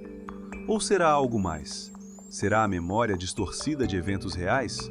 Um eco de um ciclo astronômico, de catástrofes periódicas causadas por cometas ou erupções vulcânicas que mergulharam o mundo em trevas, deixando apenas fragmentos de uma civilização anterior? Talvez a história não seja uma linha reta que se estende do primitivo ao moderno, mas um ciclo, um eterno retorno de criação e destruição, cuja memória nos contamos a nós mesmos, em mitos e em pedra, enquanto aguardamos, consciente ou inconscientemente, o próximo amanhecer.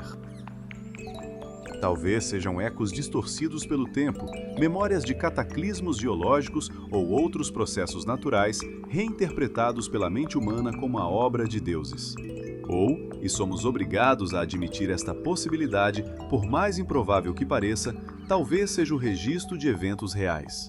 A memória de seres reais. A lembrança de uma promessa real. A verdade honesta é que não sabemos. Não sabemos se os Anunnaki foram visitantes de outro mundo, símbolos arquetípicos de forças primordiais, ou algo inteiramente diferente, para o qual a nossa linguagem ainda não concebeu uma palavra. O que sabemos, com uma certeza inquietante, é que estas histórias foram contadas durante milênios. Foram gravadas em argila, sussurradas ao redor de fogueiras, cantadas em épicos por inúmeras gerações, em diferentes línguas, em diferentes continentes, por povos que, tanto quanto a nossa história registra, nunca se encontraram.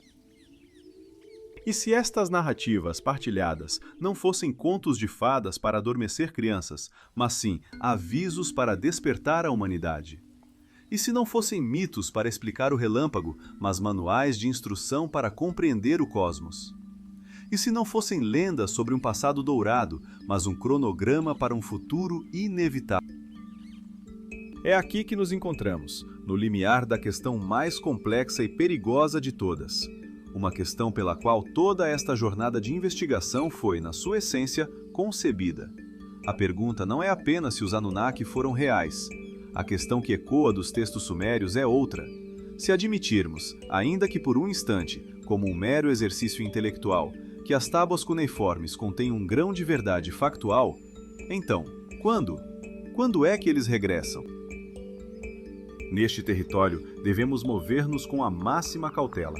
É precisamente sobre esta questão que especuladores de toda a espécie constroem fortunas e investigadores sérios arriscam a sua reputação. Não iremos, portanto, apontar datas. Não iremos declarar que está próximo ou que já começou. Faremos algo diferente. Iremos analisar o que os próprios textos sugerem, o que a astronomia nos permite inferir e o que a lógica dita. As conclusões, como sempre, pertencerão a quem nos ouve. Comecemos pelos textos. Na tradição suméria, o tempo não era uma linha reta, mas uma série de ciclos grandiosos. Um destes ciclos, a unidade fundamental para medir as eras, era o Shar, um período de 3.600 anos. Segundo a controversa interpretação do autor Zecharia Sitchin, este número não é arbitrário. Corresponde a uma única órbita do seu postulado planeta, Nibiru, ao redor do Sol. Este valor, 3.600, não surge do vácuo. Está profundamente enraizado na matemática suméria, sendo a base dos seus grandes ciclos temporais. É o produto do seu sistema de contagem sexagesimal, baseado no número 60, 60 multiplicado por 60. No seu derradeiro grande trabalho, O Fim dos Dias, publicado em 2007, 3 anos antes da sua morte, Sitchin tentou reconstruir a cronologia das aproximações de Nibiru. A sua arquitetura de cálculo FS Anunnaki na Terra antes do Grande Dilúvio durou 240 mil anos, a soma de todos os reinados dos reis pré-diluvianos. Sitchin pegou neste número monumental e dividiu-o pelo ciclo de Ushar, 240 mil a dividir por 3.600. O resultado é 66,6, ou aproximadamente 67 ciclos orbitais. A partir desta aritmética cósmica, Sitchin afirmou que a primeira chegada dos Anunnaki ocorreu há cerca de 445 mil anos e que a última aproximação de Nibiru se deu por volta do ano 10.060 a.C. É crucial sublinhar mais uma vez a natureza desta afirmação. Estes cálculos baseiam-se inteiramente na interpretação de Sitchin, uma interpretação que não é aceite, nem sequer considerada pela comunidade acadêmica dominante. Os números que ele utiliza são extraídos de textos cuneiformes autênticos, mas a metodologia que aplica para os conectar, a teia de significados que ele tece, é uma construção sua, profundamente controversa e especulativa. No entanto, a persistência do mito, o eco do número 3.600 e a pergunta sobre um regresso continuam a assombrar a imaginação humana. Talvez a questão final não seja se os cálculos estão corretos, mas sim por que motivo a nossa espécie continua, milênio após milênio, a olhar para as estrelas, não com um sentimento de solidão, mas de expectativa. Nenhum assiriólogo de renome jamais validou a precisão dos seus cálculos cronológicos. As suas interpretações são relegadas para as margens da academia, vistas como uma fusão de mito e imaginação. Contudo, quando uma porta se fecha no campo da história, outra, inesperadamente, abre-se nos céus. E essa porta leva-nos, por mais paradoxal que pareça, de volta à hipótese puramente astronômica de Konstantin Batygin e Michael Brown sobre o enigmático Planeta 9.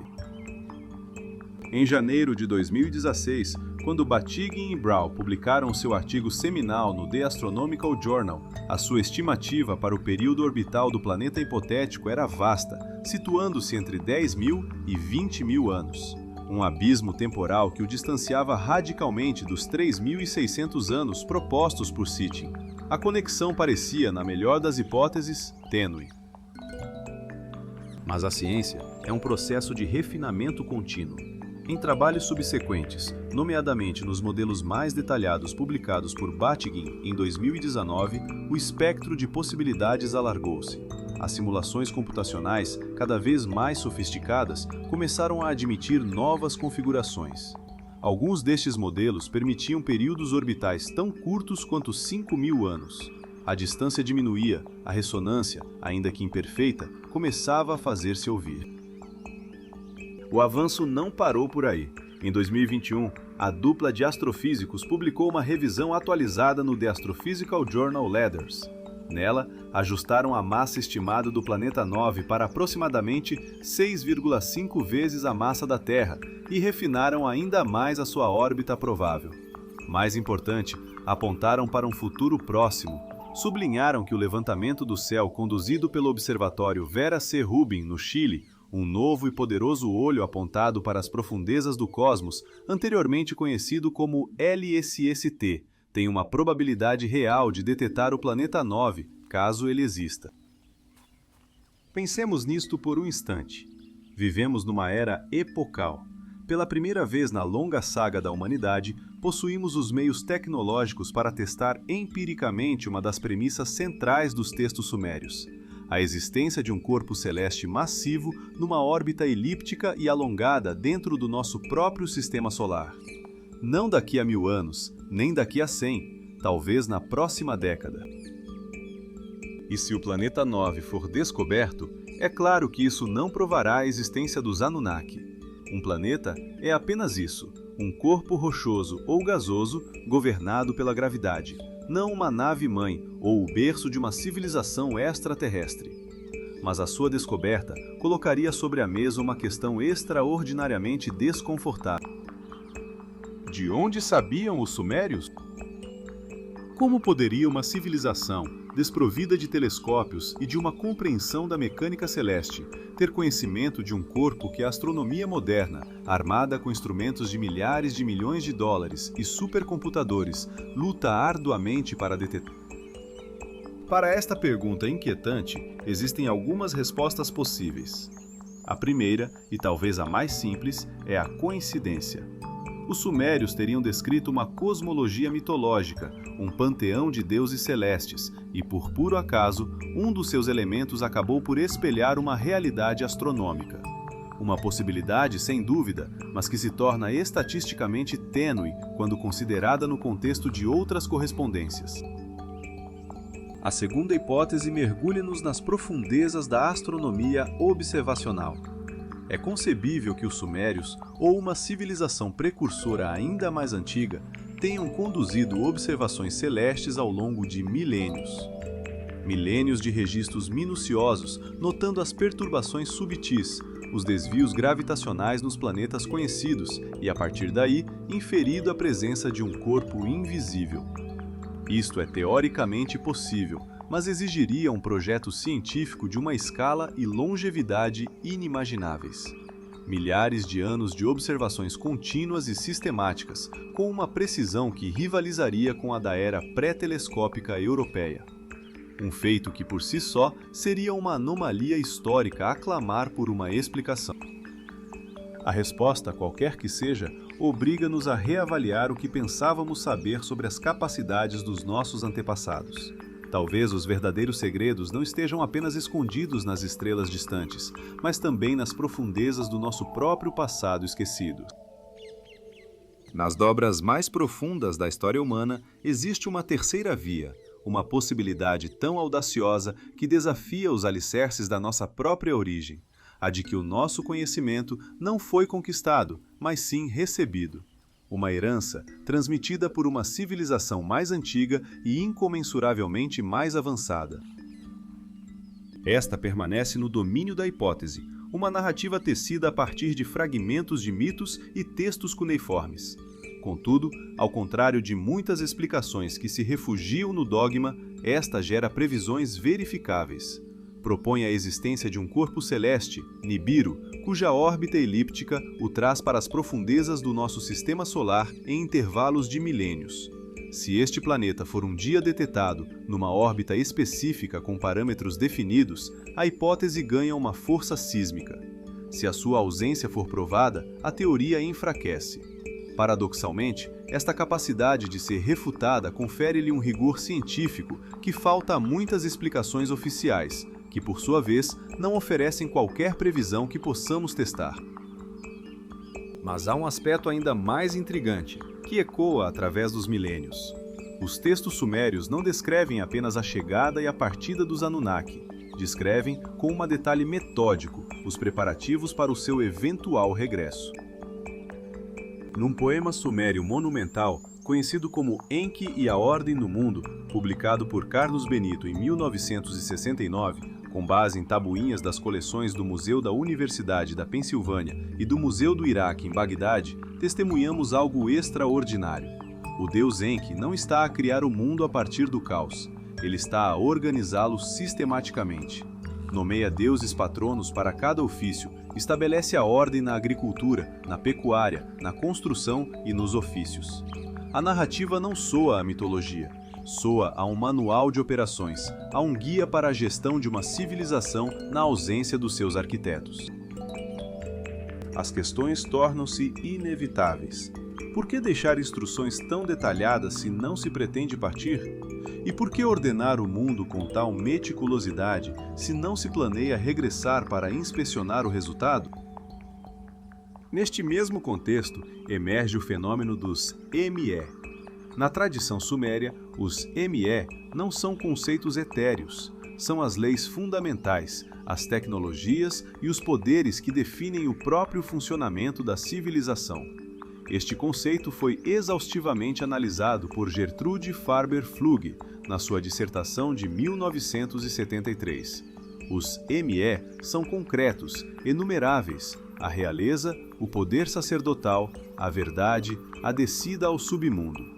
Mas também a arte da carpintaria, o ofício de curtidor, a arte do canto, o conhecimento dos instrumentos musicais, a habilidade de tomar decisões, a arte do escriba, a arte do ferreiro. Eram os blocos de construção da sociedade. A história da sua transferência é contada num outro épico, Inanna e Enki, traduzido pelo célebre sumerólogo Samuel Noah Kramer e publicado na sua obra Sumerian Mythology, em 1944. Nele, a deusa Inanna, através de astúcia, obtém de Enki mais de 100 destes ME e transporta-os para sua cidade, Uruk. Enki, ao dar-se conta da perda, EAD.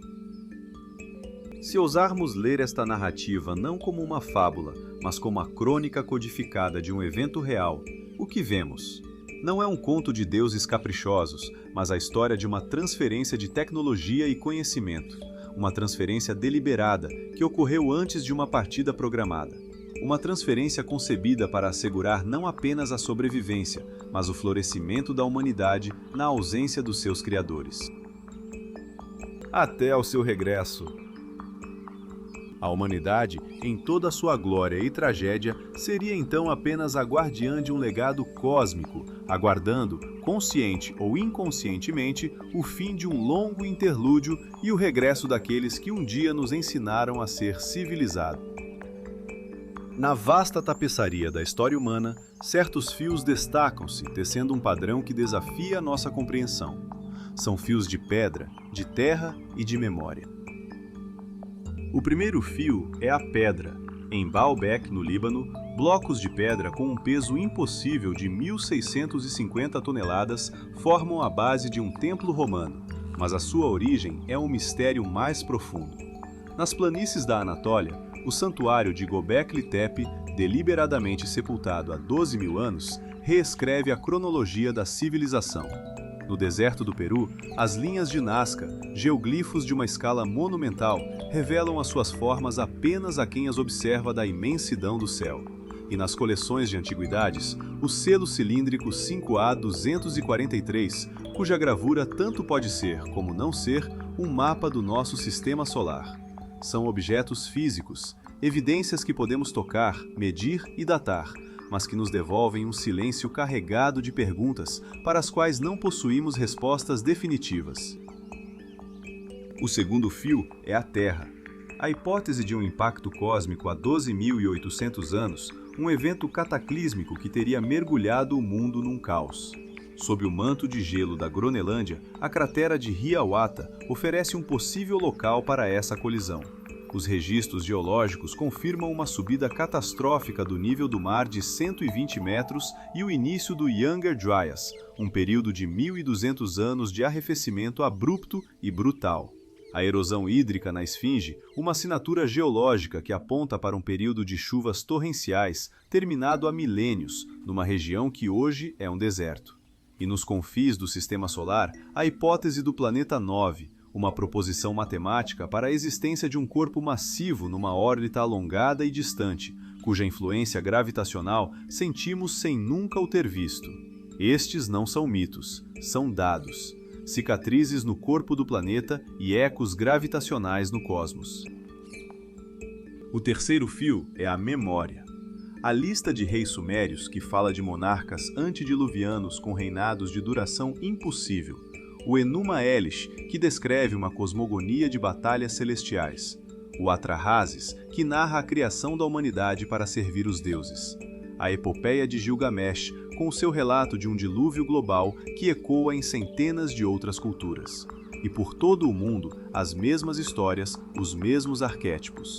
Quetzalcóatl nas Américas, Osíris no Egito, Kalki na Índia, a promessa de um regresso. E as esculturas, separadas por oceanos e milênios, mas que parecem contar, em silêncio pétreo, a mesmíssima história. Deuses que chegaram, deuses que partiram, e a promessa solene de que os deuses regressarão. 3 fios, 3 categorias de evidência, que quando entrelaçadas, não formam um argumento, mas sim um quadro. Um quadro que sugere a existência de um corpo de textos antigos que descreve, consistentemente, o contato da humanidade com seres de origem não humana. Um quadro onde esses textos são corroborados por artefactos materiais que a ciência convenceus não contradizem, e em alguns casos, coincidem de forma espantosa com a informação contida nesses mesmos textos. Não são provas irrefutáveis, são as peças de um mosaico com demasiados fragmentos coincidentes para serem ignorados, mas ainda insuficientes para revelar a imagem completa. E é aqui que somos forçados a uma pausa, a uma declaração de honestidade intelectual. Fazer estas perguntas não é um sinal de ignorância, mas sim de integridade. Porque a verdadeira ciência não começa com respostas, começa com as perguntas que nos assombram à noite. Perguntas como esta: por que razão a civilização suméria emerge na Mesopotâmia, já numa forma extraordinariamente desenvolvida, sem qualquer período visível de evolução gradual? A resposta, se existir, não reside apenas no solo do Iraque, mas talvez no próprio tecido da nossa memória coletiva, esperando pelo momento certo para ser redescoberto. Por que motivo os textos mais antigos de uma civilização descrevem seres que desceram do céu para criar a humanidade? Por que é que esses mesmos registros contêm um conhecimento astronômico tão profundo que só seria redescoberto milênios mais tarde? E por que é que os mitos de um grande dilúvio, da partida dos deuses e da sua promessa de regresso ecoam em culturas por todo o globo, separadas por oceanos e por eras? Por que foi Göbekli Tepe, uma estrutura de complexidade arquitetônica e simbólica inimaginável, deliberadamente sepultada sob toneladas de terra há 12.000 anos, como se os seus construtores quisessem esconder ou preservar um segredo monumental? E por que é que a astronomia moderna começou a procurar um planeta cuja descrição detalhada já se encontrava em textos com 5.000 anos de idade, gravados em argila nas margens do Tigre e do Eufrates? Individualmente, cada uma destas perguntas possui uma explicação racional. Nenhuma delas, por si só, prova a existência dos Anunnaki ou de qualquer intervenção externa na nossa história, mas, em conjunto, tecem um padrão. Um padrão que aponta para uma verdade desconfortável. O nosso entendimento da história antiga está incompleto. Existem lacunas, vazios profundos que preenchemos com suposições, apresentando-as depois como conhecimento estabelecido. Talvez o mais importante não seja sequer a questão da realidade física destes deuses sumérios. Talvez o essencial seja o facto de que, há milhares de anos, homens e mulheres que viviam onde hoje é o Iraque olhavam para o mesmo céu que nós e registavam na argila úmida aquilo que viam, ou aquilo que lhes foi contado. E esses registros chegaram até nós. Através de incêndios e inundações, através da queda de impérios e do esquecimento de línguas inteiras, através de milênios de silêncio, as tabuletas de argila sobreviveram a tudo e continuam a falar. Talvez seja a altura de as escutarmos. Há um detalhe que distingue os textos sumérios da maioria das outras mitologias antigas: a sua especificidade, a sua precisão quase burocrática. Os sumérios não diziam: há muito tempo viviam os deuses. Eles diziam: na cidade de Eridu, quando a realeza desceu dos céus, Alulim reinou por 28.800 anos. Eles nomeavam as cidades, nomeavam os reis, apontavam os números.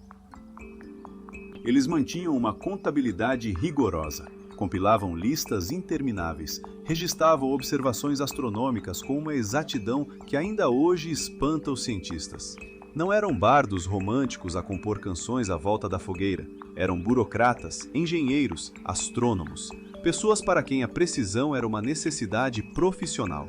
E quando pessoas assim escrevem que a realeza foi descida dos céus, talvez quisessem dizer exatamente o que escreveram.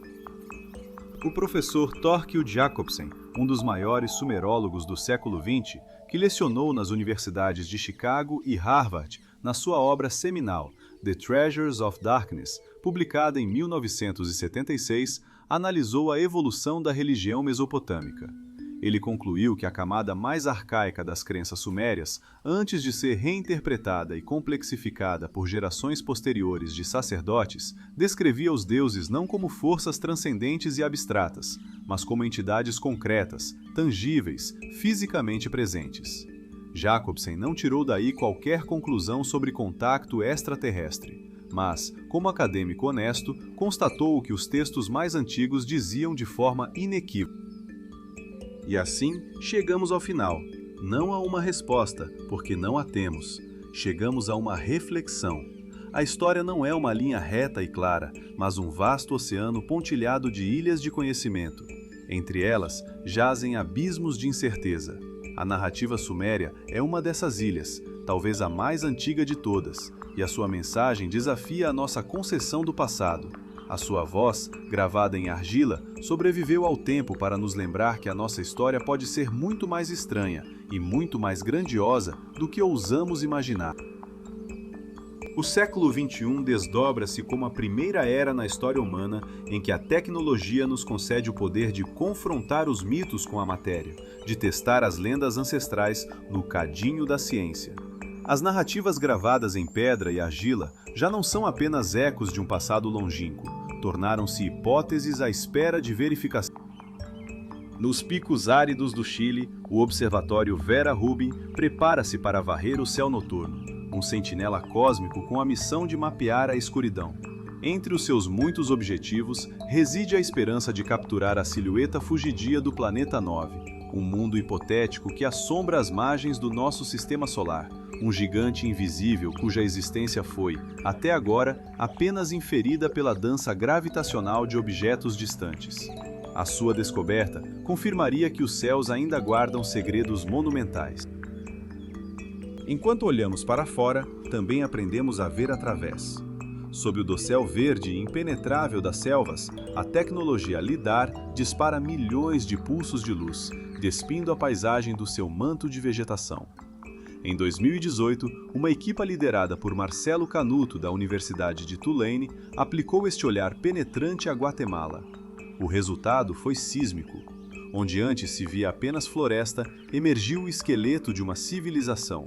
Mais de 60 mil estruturas maias até então desconhecidas, incluindo casas, fortificações e pirâmides interligadas por uma complexa rede de estradas. A história teve de ser reescrita. A civilização maia era vastamente mais complexa e populosa do que alguma vez imaginamos.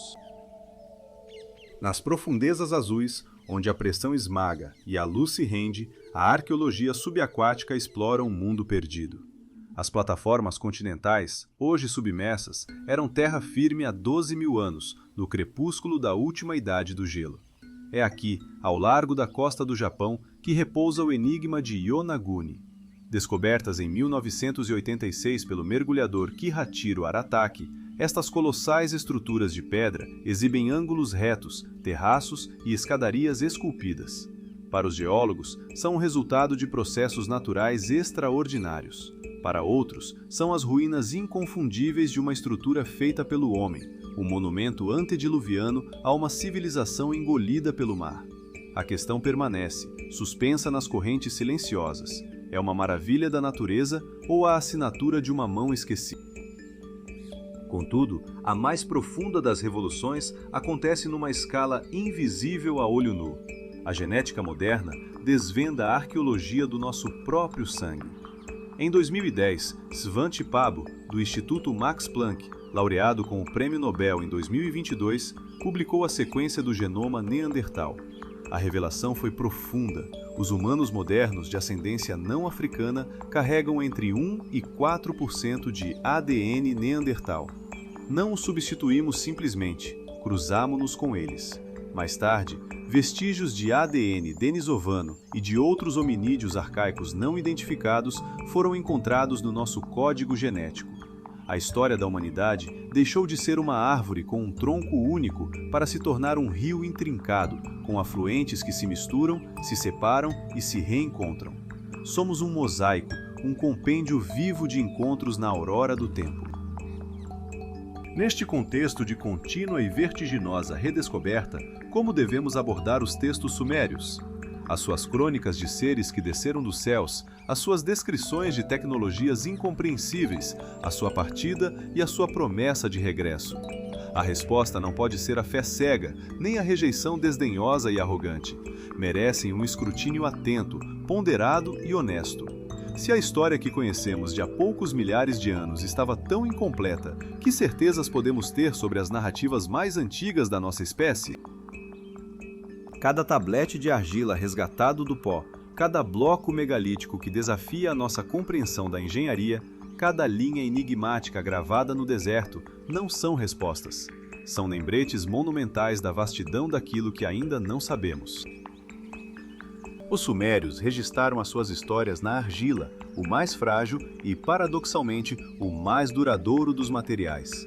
O papiro desfez-se em pó, o pergaminho foi consumido pelas chamas, o papel sucumbe ao tempo, mas a argila, uma vez cozida, repousa no silêncio da terra por milênios, à espera. Espera que alguém a escave, a limpe e a leia. Espera que alguém, finalmente, faça a pergunta certa. Talvez a questão fundamental não seja se eles voltarão. Talvez seja se nós, um dia, estaremos preparados para a resposta. A argila espera. As estrelas guardam silêncio. Na cacofonia da existência, em meio ao ruído incessante de um mundo que exige respostas imediatas, esquecemo-nos de uma verdade fundamental. O silêncio não é um vácuo, ele é, em si, uma resposta. Talvez a mais honesta e definitiva de todas. Uma linguagem primordial que se recusa a ser moldada pelo som. O desafio não está na sua ausência de voz, mas na nossa incapacidade de ouvir. A nossa percepção, ensurdecida pelo excesso, ainda não aprendeu a decifrar a sua profunda e ressonante mensagem.